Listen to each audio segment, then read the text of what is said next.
que já colocaram seu voto, estão retornando e se movimentando aqui no Senado, se fala em 60 votos a favor do indicado. O senador Eduardo Girão está aqui, quero saber se o senhor também já confirma essa informação, se é o tom que o senhor chegou a ouvir, entre 60 a 65. Anteriormente se falava em 55 votos. A gente observou que na última semana ele andou aqui, conversou com diversos nomes e agora se fala entre 60 a 65 votos. O que levou a aumentar esse número de votos? O senhor já tinha contado no início da semana que o seu voto não era a favor. O voto do senhor, ele continua sendo na contramão, ou seja, não é a favor da indicação de Zanin.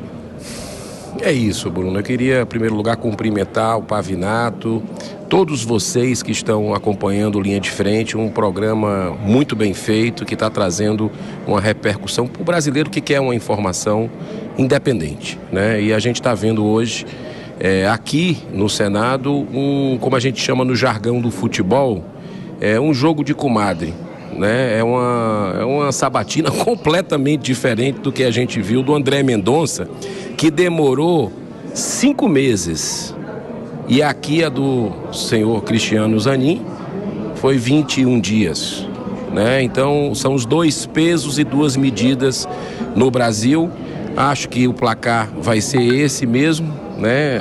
O nível de perguntas, um nível, tirando raríssimas exceções, você vê realmente algo mais contundente. Os outros é aquela coisa do beija-mão, né? O que já aconteceu, inclusive, durante essa semana, é um rito que acontece aqui, mas o fato é que a gente vai ter que engolir essa, infelizmente, né? E espero, sempre acredito na reflexão do ser humano, que tendo em vista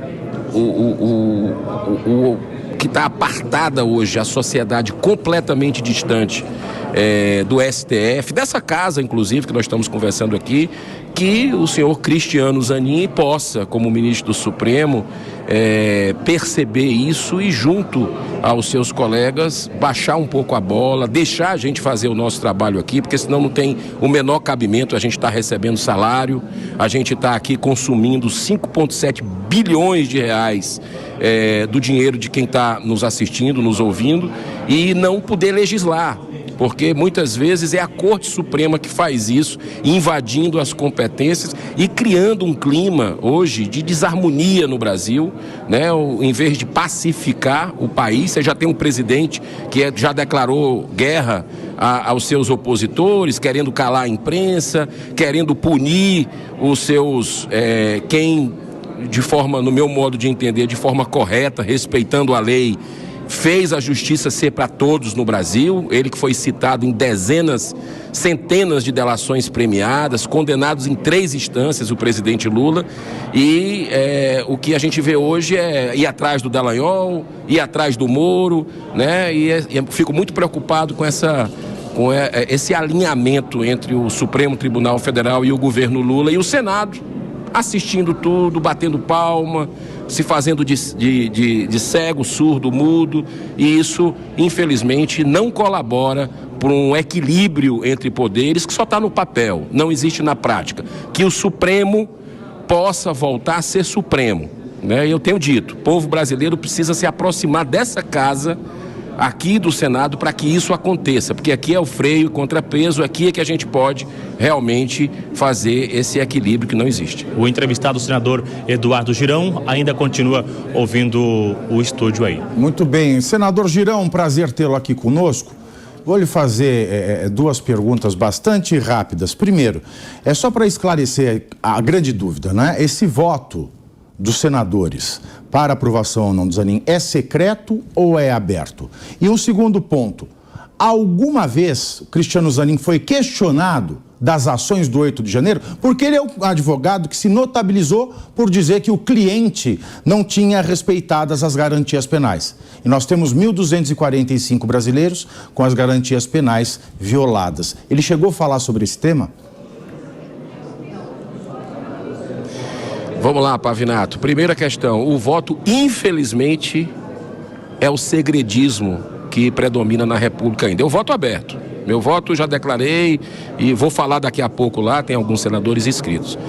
Sua segunda pergunta sobre os presos, né? Inclusive faz parte de alguns questionamentos que foram feitos, inclusive pelo senador Magno Malta, que está passando aqui agora, perguntou sobre isso, e o candidato a ministro aí, o indicado do presidente Lula, não respondeu diretamente, saiu pela tangente. Agora você colocou, ele é um garantista por natureza, acredito que por isso vai ter uma grande parte de votos que até não teria aqui nessa casa, já que muitos parlamentares, por causa do foro privilegiado que a gente tem que acabar no Brasil, que é a blindagem da corrupção, da impunidade nessa nação, os processos de senadores e deputados estão lá na mão dos ministros do Supremo. É por isso que trava tudo. Por isso que o Senado não faz o seu papel, né, que está na Constituição, de investigar o Supremo, alguns ministros do Supremo com desvio de conduta, uma série de situações, porque existe um poder protegendo o outro no Brasil. É aquele símbolo do infinito. No dia que a gente acabar com isso, e tem uma boa notícia, vamos levar isso, e eu acho que é povo na rua que vai decidir isso. O Senado Federal, por incrível que pareça, já votou pelo fim do foro privilegiado. 5 anos. Está lá na mesa do presidente da Câmara dos Deputados. Nós, sociedade, nós temos cobrado aqui, tem feito papel parlamentar, junto ao Partido Novo, que eu faço parte, com muita honra e alegria, mas precisa de uma força. Eu gosto de dizer o seguinte, o Senado está respirando por aparelhos, né?